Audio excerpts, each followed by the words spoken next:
Good morning, students. Welcome back to online classes. Student, this is your EVS class. I'm your EVS teacher.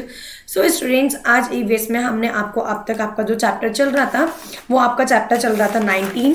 Okay जो आपका जिस chapter का name था conservation of natural resources जिसके हमने आपको अब तक जो पार्ट शेयर करते आए वो आपने अच्छे से देखा होगा, समझा होगा.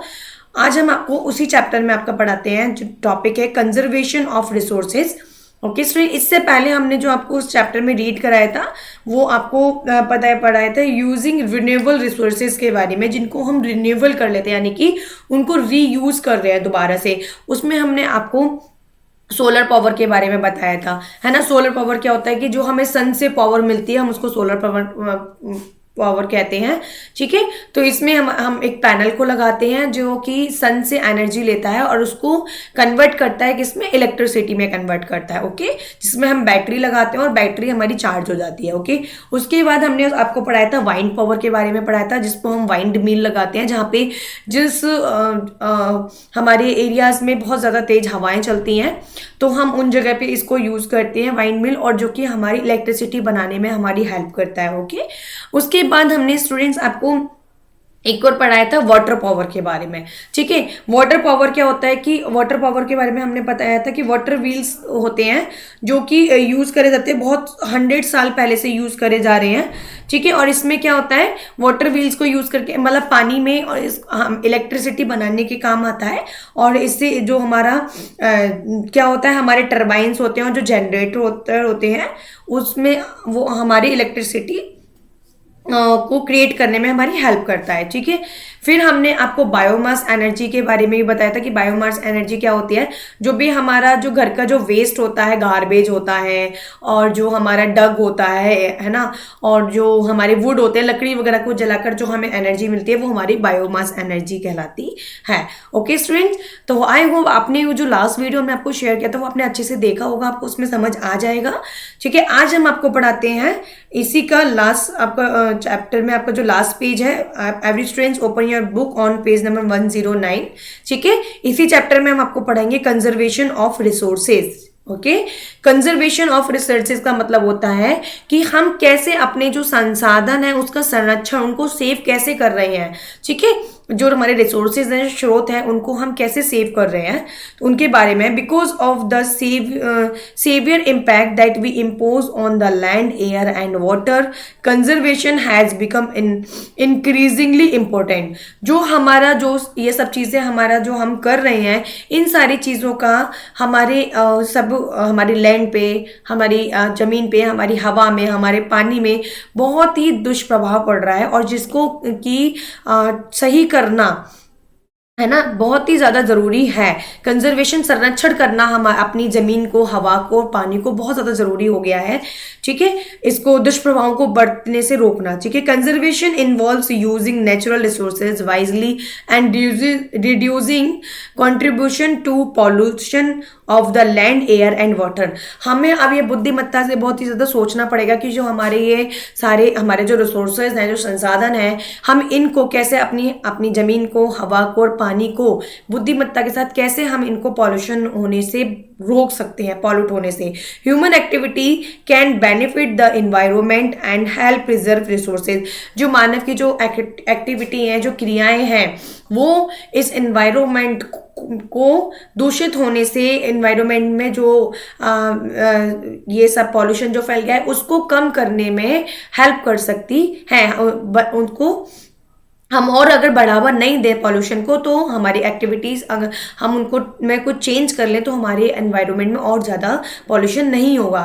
Conservation can include a small scale clean up projects along roadways और buildings, fence to prevent soil erosion, to large scale beach renourishment. ठीक है, कंजर्वेशन जो संरक्षण है उसमें हमारा क्या होता है कि जो ये हमारे छोटे पैमाने का जो सफाई परियोजना अभियान जो चलते रहते हैं वो रोडवेज में, बिल्डिंग्स वगैरह में. ठीक है, अगर हम इन सबको सफाई परियोजना अभियान पे अगर थोड़ा सा ध्यान दें तो हम बचा सकते हैं सोइल को, सोइल इरोजन यानी कि मृदा अपरदन को लार्ज स्केल पे होने से हम उसको बचा सकते हैं. ठीक है, और कुछ चीज़ों को हम उनको रीनरिशमेंट अगर करें तो हम चीज़ों को बहुत हद तक अपने एनवायरनमेंट को बचा सकते हैं. Planting trees is another way to support conservation as trees trees are too often removed without being replanted. ठीक है, प्लांटिंग ट्रीज जो है हमें ज़्यादा से ज़्यादा वृक्षारोपण करना चाहिए। ये हमारा एक तरह से दूसरा रास्ता है, अनदर वे है टू सपोर्ट करने का, कंजर्वेशन का, संरक्षण का। ठीक है, as trees are too often removed, अगर हम किसी ट्री को रिमूव कर रहे हैं तो विदाउट बीइंग रिप्लांटेड, तो हमें कोई जो ट्री है पहले हमें वृक्षारोपण जरूर करना चाहिए, तभी हमें कोई ट्री वहां से हटाना चाहिए। यानी कि अगर हम एक पेड़ काट रहे हैं तो हमें एक बदले में एक पेड़ को जरूर रिप्लांटेड करना चाहिए, वहां पे जरूर लगाना चाहिए। ठीक है, चलिए, the phrase reduce, reuse and recycle has been a catchy phrases of the late 20th to early 20th and early 21st century। हमारे जो हमारे 3 R होते हैं, ठीक है, जैसे रिड्यूस, रीयूज एंड रिसाइकल, ये हमारे 3 R होते हैं। ठीक है, जो कि 20वीं सदी के अंत से और 21वीं सदी के शुरुआत में एक आकर्षक चीज हमारी है, ये आकर्षक मुहावरा बना रहा है। ठीक है, 20वीं सदी के अंत से बना था और ये 21वीं सदी तक है हमारा अभी। रिड्यूस, रियूज एंड रिसाइकल, ये सीधी सी लैंग्वेज में समझ लो हमारे 3 R हैं। रिड्यूस क्या होता है? Don't use a resource if there is an alternative. ठीक है, रिड्यूस, आप इसको मैं स्क्रीन को थोड़ा ऊपर करती हूँ, आपको समझ में आ जाएगा। ठीक है स्टूडेंट्स, चलिए कहाँ चल रहे थे हम? रिड्यूस पे। रिड्यूस हमारा क्या होता है कि रिड्यूस माने कम करें, यानी कि कोई भी चीज़ है उसको रिड्यूस करना, कम से कम करना। ठीक है, तो don't use a resource if there is an alternative, अगर हम उस चीज़ को उपयोग ना करें, अगर हमें कोई उसका ऑप्शनल है, अगर वो हमारे पास कोई उसका दूसरा विकल्प है, तो हम उस चीज को यूज ना करें। ठीक है, खत्म ना करें।